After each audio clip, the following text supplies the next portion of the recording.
Meus irmãos, minhas irmãs, mais uma vez, eu tenho alegria de estar aqui. Boa noite de novo a todos. Eu tenho muita alegria em retornar nesta casa, né? Agradecer o convite da nossa querida Giovânia e também sentindo, não é, a energia ao entrar nesta casa. Aquele carinho, aquele aconchego da parte física, mas também, não é, com a sensibilidade, sentindo o acolhimento do mentor e de toda a falange desta seara, que também, com carinho, com aconchego, não é, recebem as equipes que eu trago comigo, as equipes que eu tenho a alegria, o respeito de trabalhar, que são os índios, os ciganos e os pretos velhos. Esta noite, nós vamos aqui estudar, sentindo a iluminação, não é? Estudantes que somos, aprendizes que somos. Então, o tema proposto que a gente vai estudar, olho por olho, e o mundo acabará cego. Esta frase, né, que a gente vai estudar, a gente hoje vai trazer ou homenagear Mahatma Gandhi, porque esta frase é atribuída a ele. Atribuída. Por que atribuída? Porque não existem registros em cartórios ou livros, porém, a família de Gandhi, o Instituto Gandhi da Não Violência na Índia, asseguram a autenticidade desta frase. Mahatma Gandhi, mas o nome dele de batismo, Mohandas Gandhi. O indiano nasceu em 1869. Esse é o nome de batismo, Mohandas. E Mahatma, o que significa? Mahatma é um título que ele fez jus. É uma palavra que ela vem do sânscrito, uma língua sagrada falada na Índia, a Índia antiga, por sacerdotes, né, chamado de Brahmanes, que seguiam o deus Brahma. E em sânscrito, Mahatma significa grande alma. Então, Gandhi, ou a grande alma, não é? Ele é conhecido talvez como o maior pacifista do século XX, ou um dos maiores, porque Gandhi, ele, por aproximadamente 30 anos, ele lutou para ver o seu país de origem, a Índia, se libertar da Inglaterra, porque a Inglaterra era uma colônia da Índia. E Gandhi, um ativista, um amante do seu país, ele não aceitava, né, a Inglaterra mandar em tudo na Índia. Ele não aceitava essa subserviência. E ele lutou realmente como ativista, um advogado, um homem culto. Ele não aceitava algumas leis da Inglaterra que ele achava injustas. Como, por exemplo, a Inglaterra queria que até as vestimentas da Índia fossem compradas com tecidos ingleses. E ele não aceitava. E a gente vê que ele protestava, não é? Ele fazia greve de fome, não é? Porque era contrário a esse domínio da Inglaterra.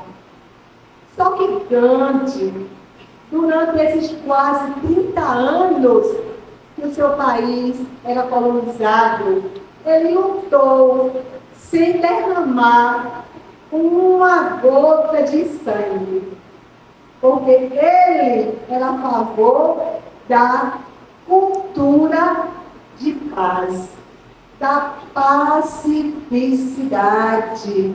Então vejamos que Gandhi, não é, com aquele jeito dele, com outros ativistas, ele lutou, mas lutou sempre com paz.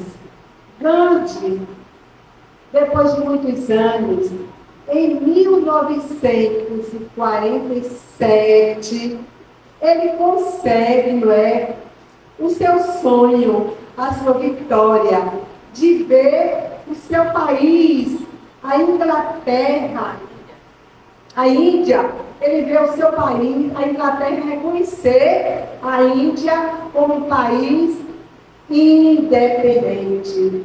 1947, a Inglaterra reconhece a independência da Índia.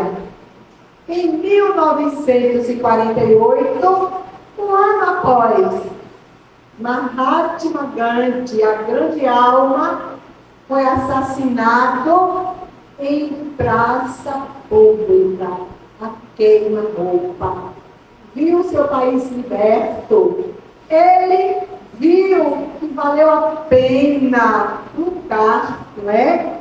O corpo ali ficou, mas ficou ali também plantada a bandeira da paz, a semente que ele ali depositou. Mas aquela bandeira da paz, infelizmente, não é? Para muitos de nós ainda não vingou. Mas essa semente da paz vai eclodir, vai brotar, vai germinar de acordo com cada um de nós. A cultura da paz, a pacificidade. A expressão olho por olho e o mundo acabará cego faz uma alusão ao olho por olho, dente por dente, que muitos de nós, não é, já escutou falar e a gente conhece como a lei de Talião. Para que a gente possa compreender esse olho por olho, dente por dente, a gente vai continuar estudando. Nós aqui somos estudantes, estamos em sala de aula e a gente vai agora para o ano de 1780 antes de Cristo, e a gente vai nessa viagem. A nossa primeira estação vai ser a Babilônia. A gente vai lembrar quando estudava, né? História geral. Babilônia. Hoje, Babilônia é o Iraque. A Babilônia ficava numa região privilegiada. Ficava na Mesopotâmia. A gente lembra quando a gente estudava, né? Mesopotâmia, uma palavra que vem do grego, entre rios, ou seja, no meio, meso, entre os rios Tigre e Eufrates. Sendo uma região, não é, árida, seca, desértica, era privilegiada pela água. O que aconteceu? Cresceu na agricultura, na indústria, no comércio, e atraiu o quê? Atraiu muitos povos, muitas culturas que chegavam até a Babilônia no afã da riqueza, não é? Do enriquecimento, do progresso que a Babilônia oferecia. Nessa época, o rei da Babilônia era Hammurabi. Só que esse povo vinha em busca da riqueza que já existia porque quando aquela agricultura já estava ali muito mais ativa, a produção era grande, o que eles não absorviam, eles exportavam. Por onde? Pelos rios. E todo mundo queria chegar na Babilônia. Só que aquele povo não tinha leis, não tinha regras. E Hammurabi percebeu que ali todo mundo fazia o que queria. Ali um queria mais do que o outro. E matava, e cortava uma mão, cortava o pé, furava o olho, porque não existiam limites. E não tem nenhum governante que possa se sair bem, nem o líder, sem disciplina. Então Hammurabi viu a necessidade e criou o que ficou conhecido até hoje para cada um de nós como o Código de Hammurabi. O código mais antigo da humanidade, não é? O Código de Hammurabi. Porque foi um rei, não é? Que ele antecipou-se, não é? Hammurabi, ao progresso. No Código de Hammurabi existiam 282 leis talhadas em uma rocha, pedra de piorito, uma pedra escura. E entre essas 282 leis, a gente encontrava a lei que encabeçava a lei de Talião, que a gente vai compreender um pouquinho. A lei de Talião. A gente chama lei de Talião, mas já é a tradução. Vem do latim, lex taliones. Lex, leis, taliones, vitalis, tal e qual. Então, lei de Talião, a gente não é para escrever Talião com letra maiúscula, porque não é nome próprio, é sobrenome, vem de latim. Taliones. Então, vamos ver o que é de que era baseada a lei de Talião. Lei de Talião significa vingança, significa revide, significa retaliação. Ou seja, o castigo deve ser dado na mesma proporção do dano causado. Sugere uma punição do mesmo teor que a ofensa. Exigia que o agressor fosse punido da mesma maneira que puniu. Ou seja, agora aquelas pessoas iam pensar primeiro, antes de agir, não é? Porque se tirasse uma mão, a sua também iria ser, porque era uma vingança permitida por lei. Estava no Código de Hammurabi. Uma vingança legal. Quando a gente vai estudar, agora aqui entre nós, a gente pode pensar, né, que era um absurdo, não é? A lei de Talião, olho por olho, dente por dente. Mas a lei de Talião, naquele momento, representou um princípio de justiça, representou avanço, representou freio. Vejam, princípio de justiça. Porque a retaliação era igual ao delito causado. Era uma lei temporária. Sim, uma lei provisória. Como toda lei humana servia para uma época, podia não servir para outra época. Mas a lei de Talião, o Código de Hammurabi, era uma lei que estava em consonância com as pessoas daquela época. Vejam, o avanço através deste código. Hammurabi, Ele, durante 40 anos, ele reinou na Babilônia. Mas quando ele saiu, o código de Hammurabi se espalhou não só pelo Oriente, não só pelo Ocidente, mas por toda a humanidade. E até hoje, alguns advogados consultam o código de Hammurabi, porque eram 282 leis, mas já se falava em casamento, já se falava em aborto. Então é um código que ainda hoje serve, não é, de consulta para alguns advogados. Então observemos esse princípio de justiça no Código de Hammurabi, focando a lei de Talião, que era a lei que encabeçava o Código de Hammurabi. Mas vamos continuar. A gente pode dizer que essa lei de Talião foi uma lei disciplinar. Ela trouxe disciplina para o povo desregrado, para o povo arisco, para o povo que não queria cabrestos.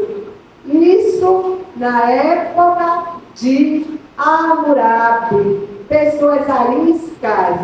A gente está aqui hoje, será que a gente ainda é arisco? Será que a gente ainda é? Não é? Mas somos ainda. Temos essas imperfeições. Imagine na época, nesse ano 1780, antes de Cristo. Então a gente já está compreendendo, não é? Que aconteceu em 1780. Agora a gente vai avançar 5 séculos, 500 anos. A gente vai chegar agora em Moisés.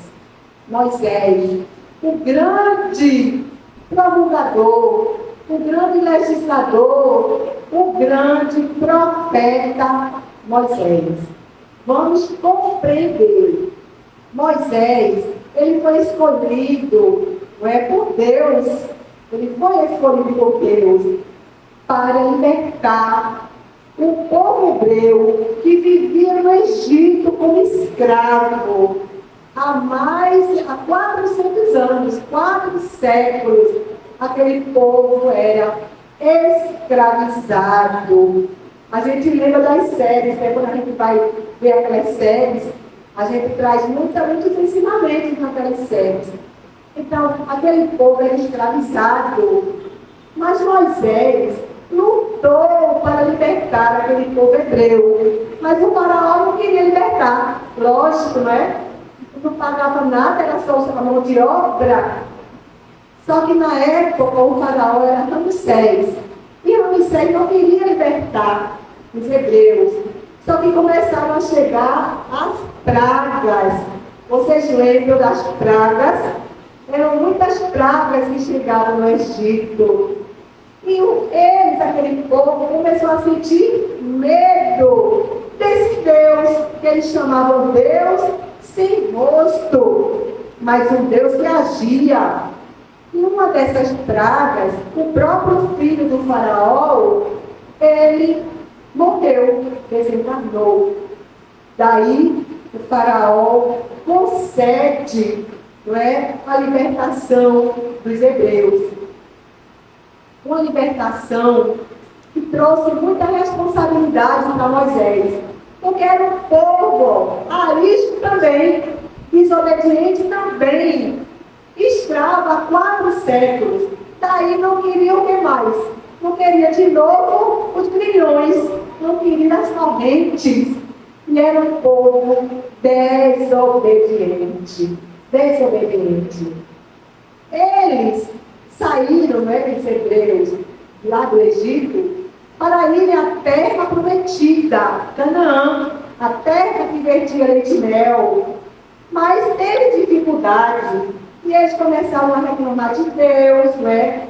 Esse povo hebreu, e também alguns egípcios foram também com Moisés. Mas Moisés teve muita dificuldade. Uma viagem que alguns estudiosos dizem que era para durar 4 meses, 4 anos, durou 40 anos. Por quê? Eles se perdiam. Era como um labirinto. E certa feita, Moisés, para o conhecimento, Moisés, como Jesus, subiu ao monte. E Moisés subiu e deixou o povo lá embaixo. Ele foi até o Monte Sinai e ele disse: eu volto logo. Só que ele demorou 40 dias. Porque no Monte Sinai ele recebeu o que a gente conhece como o quê? Os 10 mandamentos, o decálogo. E ele ficou lá para receber o decálogo. Também 2 pedras talhadas dos 2 lados. Quando ele chega lá embaixo, ele encontra o maior burburinho e aquele povo estava adorando um bezerro de ouro, porque Faraó deu ouro a muitos deles, talvez por medo, de mais pragas vindas desse Deus sem rosto. E eles esculpiram um bezerro de ouro. Ora, os hebreus eram monoteístas, adoravam um único Deus, como nós. Esse Deus que responde a todas as nossas necessidades. Moisés, bem curtinho o pavio, impossível. Moisés quebrou o bezerro e quebrou as tábuas da lei. Precisou outra vez subir ao Monte Sinai para receber novas tábuas da lei. Moisés era muito impetuoso e Moisés não chegou a Canaã, ele apenas avistou, porque ele teve muitos impulsos, muitas imperfeições. Só chegaram a Canaã os mais jovens, os velhos os mais velhos não chegaram. Não por causa da idade, que se vivia muito naquela época, mas porque Moisés desobedeceu. Por viver mais, o mais velho vive mais para se melhorar. E Moisés quebrou as tábuas da lei, imagine, mas não chegou a Canaã. Então vejamos que Moisés, esse grande promulgador, a importância que Moisés tem, para a gente contar essa história agora que a gente está contando. Então vejam, como esse povo não queria obedecer, ele também muito impossível. O povo, mesmo com os 10 mandamentos, o povo não obedecia. Então Moisés precisou criar o quê? Leis civis. A gente conhece como as leis mosaicas. O Código de Hammurabi tinha 282 leis. O de Moisés tinha, sabe quantas leis? 603 leis. E entre essas leis, qual a lei que a gente vai encontrar? A lei de talião. O olho por olho, dente por dente. Mas vejam que nessa época de Moisés, o Antigo Testamento de Moisés, nessa época de Moisés, vejam, a gente observa que ele promulgou essas leis, mas ele também, dada a ele a autoria dos 5 livros do Antigo Testamento. Quando a gente vai estudar, o judaísmo chama da Torá, os 5 livros do Pentateuco. Quem lembra? Vou tomar um pouquinho d'água, vou esperar que vocês lembrem.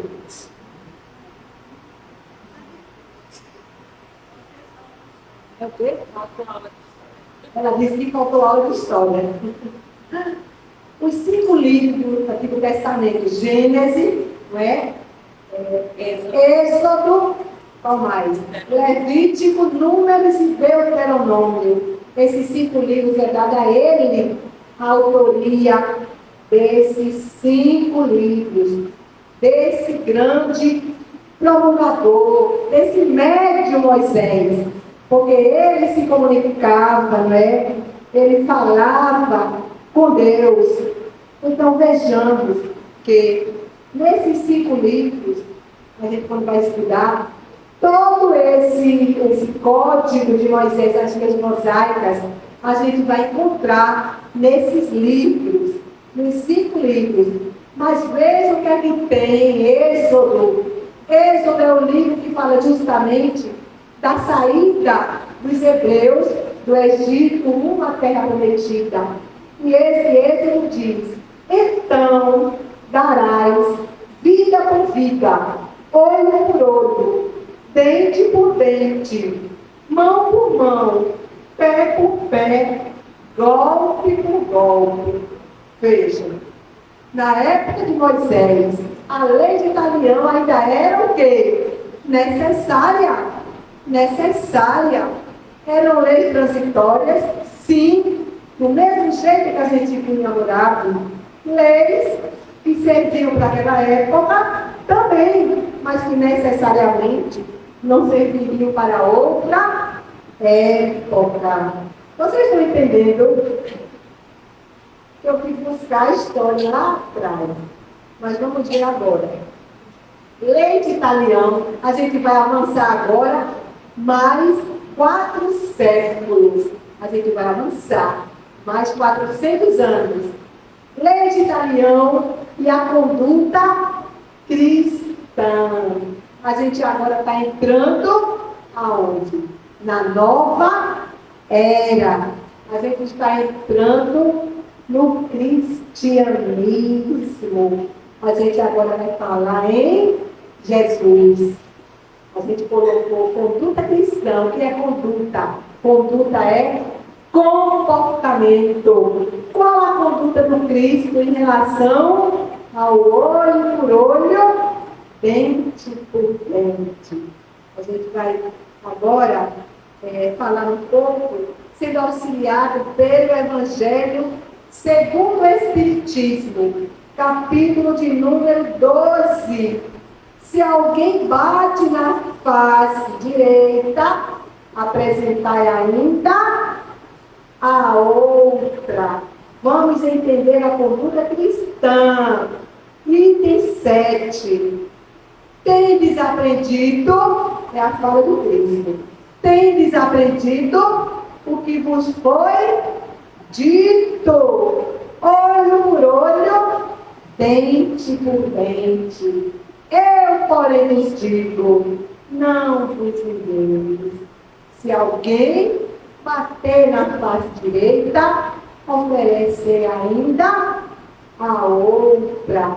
Essa é a conduta cristã. O que é que ele vem dizer para a gente? Quando a gente vai estudar, ele não vai dizer que é para a gente ser covarde. Ele não está dizendo para a gente que não é que a gente não se defenda, mas ele quer mostrar para a gente que a gente não deve se vingar, que a gente não deve usar de retaliação. Isso a gente encontra em Mateus 5,39. Ele quer mostrar que a gente não deve revidar. Por que Jesus traz essa mensagem? Porque na época de Jesus, no Novo Testamento, as leis mosaicas eram ainda as leis vigentes. E se alguém fizesse algo errado, as leis mosaicas seriam aplicadas, seriam executadas. O olho por olho, dente por dente, ali naquele momento dele iria acontecer. Porque ele disse que não veio destruir a lei, veio fazer a lei ser cumprida.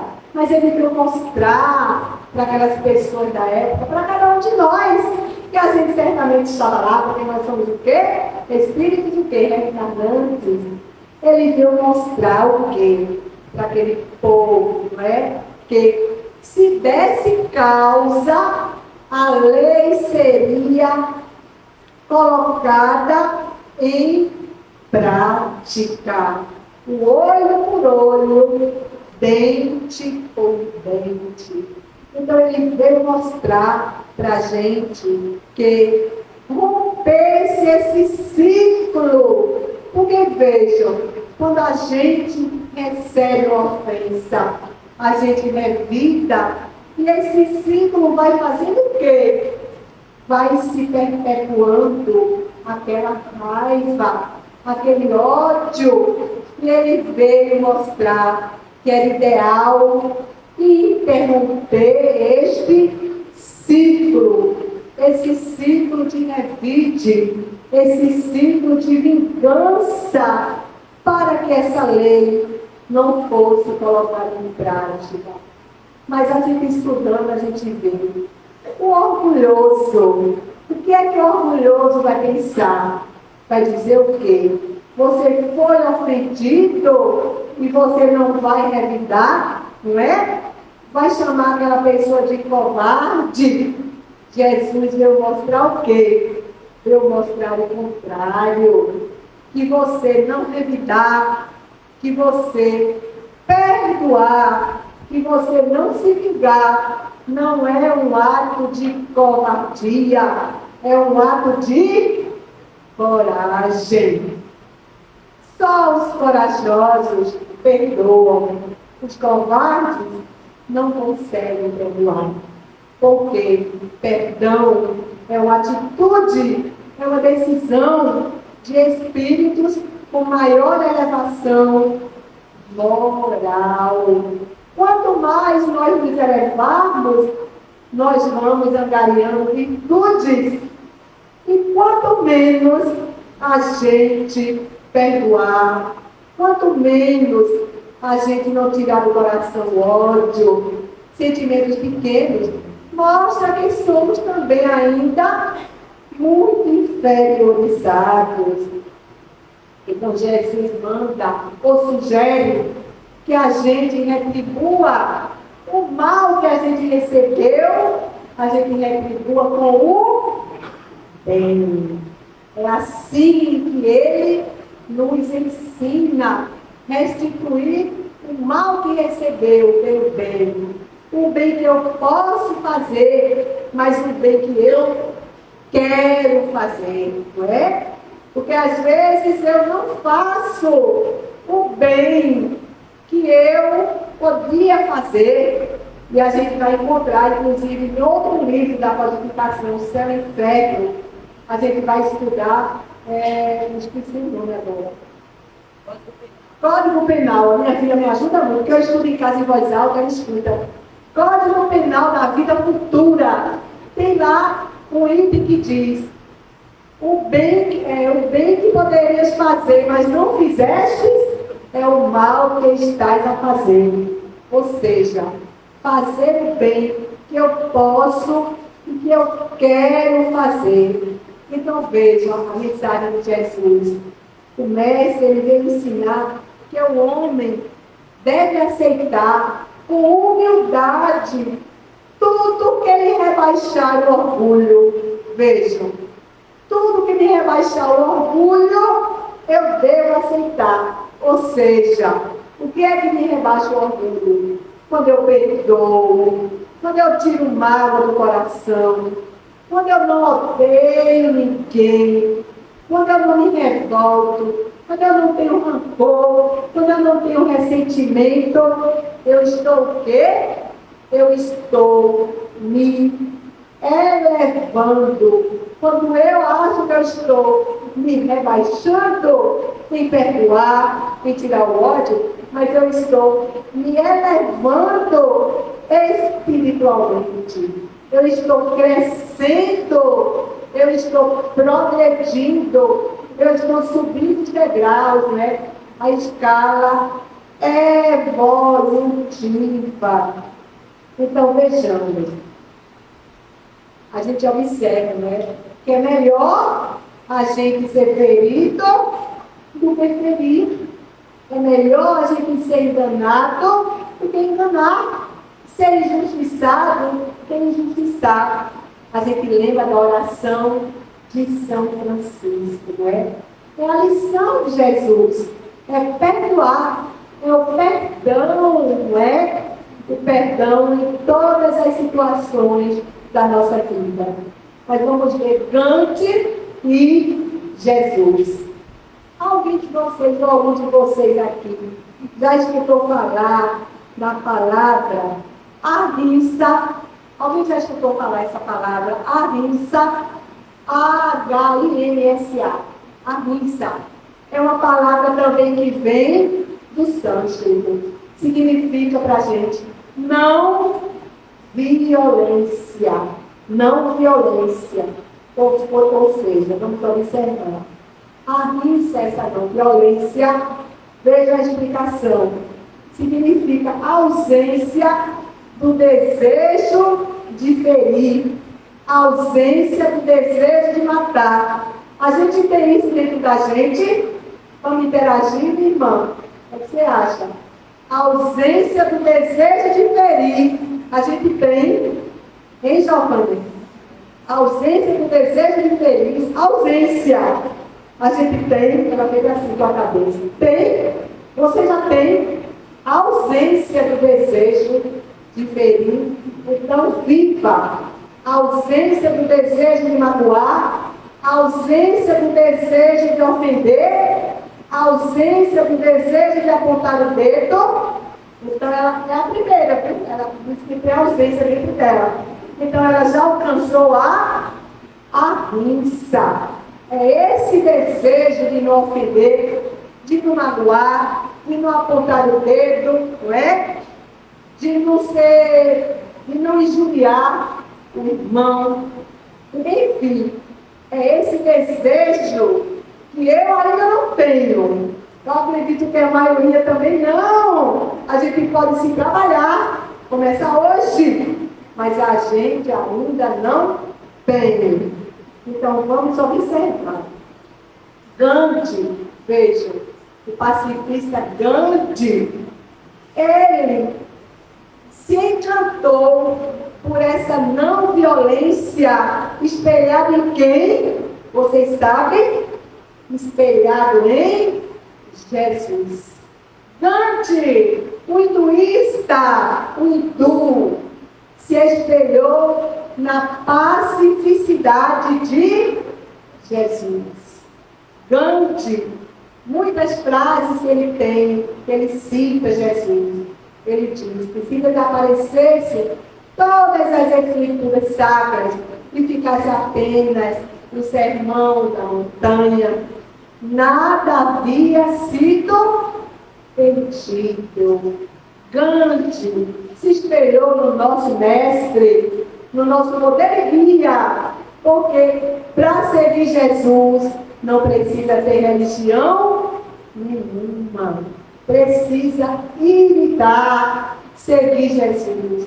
E nós, que nos dizemos cristãos, seguimos Jesus? Seguimos Jesus? Eu já trouxe essa palestra para aqui. Ser cristão. Nós odiamos ainda?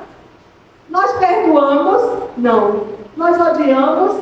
Sim. Nós colocamos o dedo no outro? Sim. Nós somos indulgentes? Não. Nós somos pacientes? Não. Então nós ainda não seguimos o Cristo. Logo, ainda não somos cristãos. Então vejam que Gandhi se apaixonou pela pacificidade do Mestre da Luz. A não violência, vejam, a ahimsa, se fundamenta na compaixão. Veja que a gente ainda não se enquadra. Na compaixão, na paciência, no respeito pelo próximo, em não machucar, em não causar nenhum dano. Ou seja, se fundamenta na lei de amor. Lei de amor. A lei, esta lei que a gente pode dizer que caracteriza toda a doutrina crística, mas que a gente ainda está distante, pelo que a gente já disse há pouco, porque a gente guarda ódio, guarda ressentimento, a gente tem cólera. Se a gente for estudar sobre o homem colerizado, ele mata, ele tira a sua vida, não é? São momentos de descontrole, onde o homem que está com cólera, no sentido de homem e mulher, ele fica com um rosto que parece um animal. Então, não é uma característica de um cristão. Então, eu vou citar aqui uma historinha. Gandhi, uma agressão que ele sofreu. Gandhi, ainda o seu país não havia sido liberto. E um soldado inglês, na rua, assim sem nada, ele esbofeteou Gandhi 2 vezes. Gandhi cai, não é? Tem dificuldade, depois se levanta. E quando Gandhi se levanta, ele não esboça nenhuma reação. Nenhuma. Ele não reage. E esse não reagir, não satisfeito o soldado inglês, ele não gostou. E ele perguntou a Gandhi: em quem você se espelhou para ser tão covarde? Gandhi olhou para ele e viu que ele tinha um crucifixo no pescoço. Gandhi disse: quem me ensinou foi esse homem que trazes no teu crucifixo. Veja a resposta de Gandhi. Esse soldado trazia o crucifixo, mas ele era cristão? Ele era cristão? Não. Porque o cristão humilha, esbofeteia, desrespeita. Então, observem a resposta de Gandhi.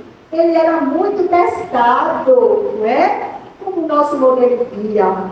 Ele era muito testado. Sexta-feira, perguntaram a Gandhi também: Gandhi, por que você reza tanto? É até interessante, né? Por que tanta reza? O que você ganha com tanta reza? Gandhi disse: olha, ganhar, eu não ganho nada, eu perco. Aí a pessoa ficou: você reza e perde? Ele disse: sim. Quando eu estou rezando, eu vou perdendo o meu orgulho, eu vou perdendo o meu egoísmo, eu vou perdendo as minhas imperfeições.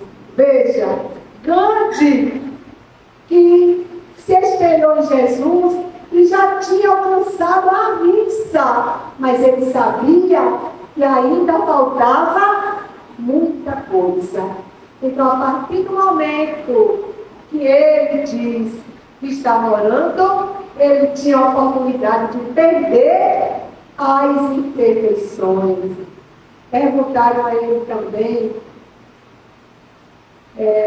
aliás, tem uma frase que ele diz: eu amo Cristo, mas não amo os cristãos, porque os cristãos não seguem a moral do Cristo. Vejam, por que ele disse que ainda precisava orar? Porque vejam, se ele tivesse alcançado a perfeição que nos aguarda, ele amava Cristo e amava cada um de nós, independente se a gente era cristão ou não. Por quê? Porque o amor é o quê? O amor faz distinção? Não, ele amaria do mesmo jeito. Então veja como ele se enquadrou. Eu amava Cristo, mas não amava os cristãos. Então vamos observar. Jesus e a lei de amor. Esse aqui o relógio está até bom. Jesus e a lei. Eu não perguntei se vocês querem fazer uma pergunta por causa da hora. Mas vocês estão compreendendo? A gente traz para a gente essas reflexões, né? A gente vai detectar o que a gente ainda precisa tirar de dentro da gente, não é? Para que a gente não cometa, não é? Tantos atavismos, como diz João de Ângelos, que a gente traz de encarnações pretéritas, né? Mas vamos ver, Jesus é a lei de amor. Veja o que é que diz. Aquele que não for atraído pela benevolência, pela misericórdia, pela clemência e pelo amor, sofrerá de uma cegueira espiritual. Porque a gente viu no título, olho por olho, e o mundo acabará cego.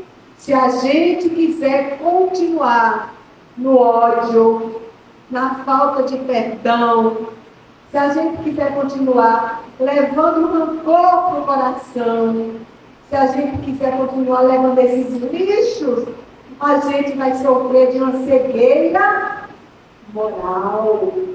Porque a gente, quando a gente está com muita raiva, com muito ódio, a gente diz, não é? Eu estou com ódio de alguém. A gente se corrompe, a gente se destrói. Eu estou com muita raiva. A gente não diz isso. Quando eu digo que estou com muito ódio, com muita raiva, eu posso passar esse meu sentimento para outra pessoa. Se aquela pessoa estiver na mesma sintonia que eu estou. Porque nós somos o quê? Multiplicadores. Mas nós podemos, se viver, multiplicar, infelizmente, para o bem e para o mal. Por isso que ele disse, olho por olho, vingança, retaliação, e o mundo acabará cego. Essa cegueira espiritual.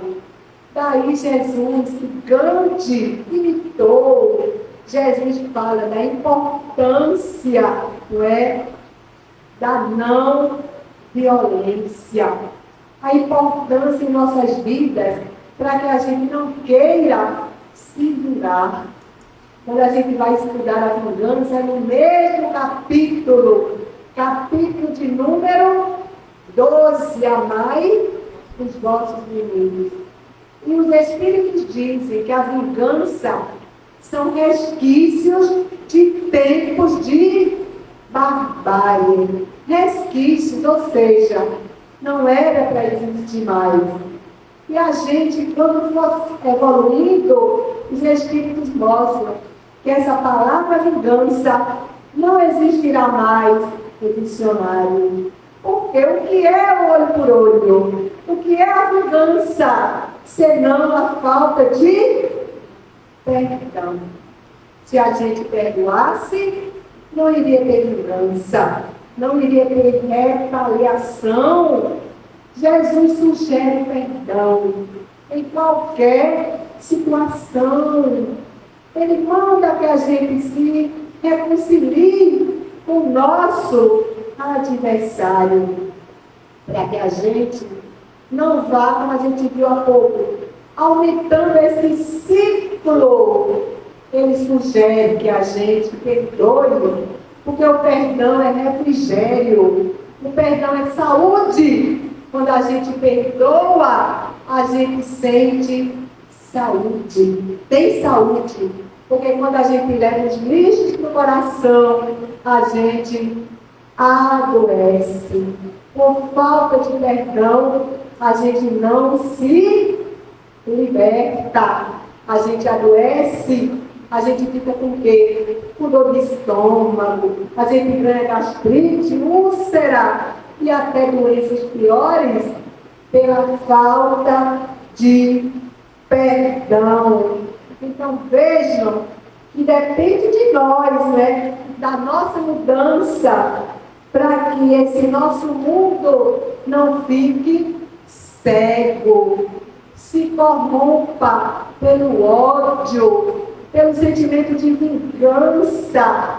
Porque vejam que Jesus sugere, há mais de 2000 anos atrás, que se alguém fizer o mal, retribua com o bem. Não está mais na época do olho por olho, dente por dente. E quantas vezes a gente ainda age assim? Basta que a gente abra o celular, a gente nem tem mais vontade, porque a gente só vê o quê? Desgraça, né?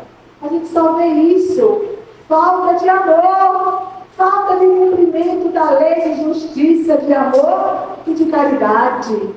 Porque os Espíritos falam das leis morais, que todas as leis são importantes, mas a lei de justiça, amor e caridade é a lei mais importante. Porque se a gente conseguir, não é, seguir essa lei, a gente vai seguir todas as outras.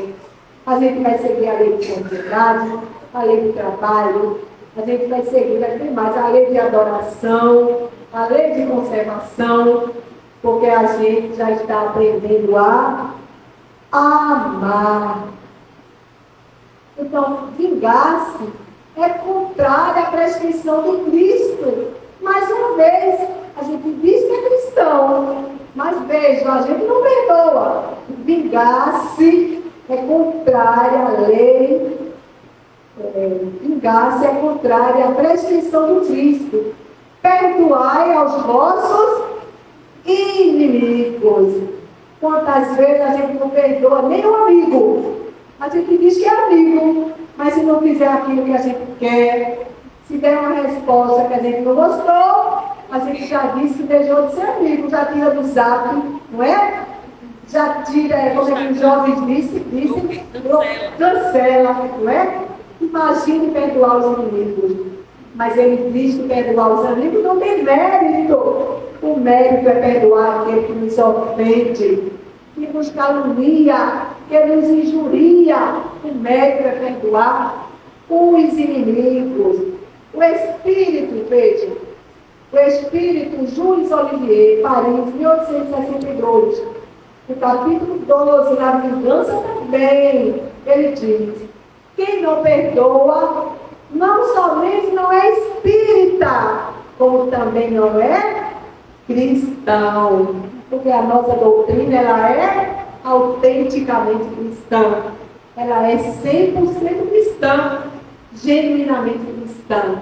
Então ele diz que ele perdoa, não é nem espírita e nem cristão. Então Gandhi deixa essa mensagem mostrando que pelo ódio, pela raiva, pelo rancor, cada um de nós fica cego e vai contaminar toda a humanidade.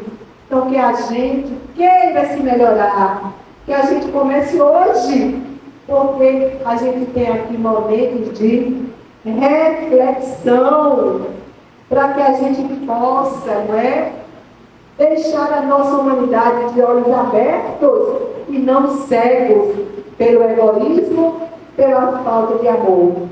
O Espírito João de Ângelo diz: a vingança é atraso moral do Espírito. A gente já viu aqui. Quanto mais eu perdoar, quanto mais eu for humilde, quanto mais eu tiver compaixão, eu estou com elevação mais alta. Quanto mais eu tiver dificuldade, quanto mais eu tiver as imperfeições, ter as imperfeições e não querer tirar, eu vou estar dando sinal que eu ainda preciso me elevar muito. É uma existência? Não, mas a gente tem que começar agora. Agora é o melhor momento da minha mudança, da minha transformação moral. Então, observemos que quem se liberta, não é? Quem se liberta, quem perdoa é quem realmente se liberta. É quem vai viver melhor, é quem vai ter felicidade, é quem vai ter mais saúde. Porque nós falamos de infelicidade, nós dizemos muitas vezes: eu sou infeliz, né? Deus esqueceu de mim. A gente fala, só que quando a gente diz que é infeliz, a infelicidade é uma consequência. A infelicidade é consequência dos nossos desvios morais, dos nossos desvios às leis morais. Nós nos desviamos e as leis morais, ou nas leis morais, a gente tem a medicação, a gente tem o receituário que nos levará à verdadeira felicidade. Só que nós temos um receituário, mas nós não tomamos ainda a medicação. o Mestre da luz, que quer ver cada um de nós bem, feliz, moralmente elevado. Ele nos medica todos os dias, porque todos os dias Ele nos sugere o quê? A unidade, a bondade, a caridade, a benevolência. Todos os dias Ele está aqui, presente entre nós, fazendo esse apelo para cada um de nós, pela nossa transformação moral, pela nossa reforma interior, porque a gente só vai conseguir galgar esses degraus através da nossa reformulação moral, quando a gente tirar de dentro os nossos lixos. Os caminhos ainda serão tortuosos. Nós iremos ser ofendidos, sim, mas também iremos ofender.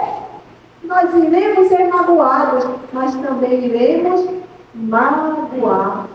Porque nós também somos imperfeitos.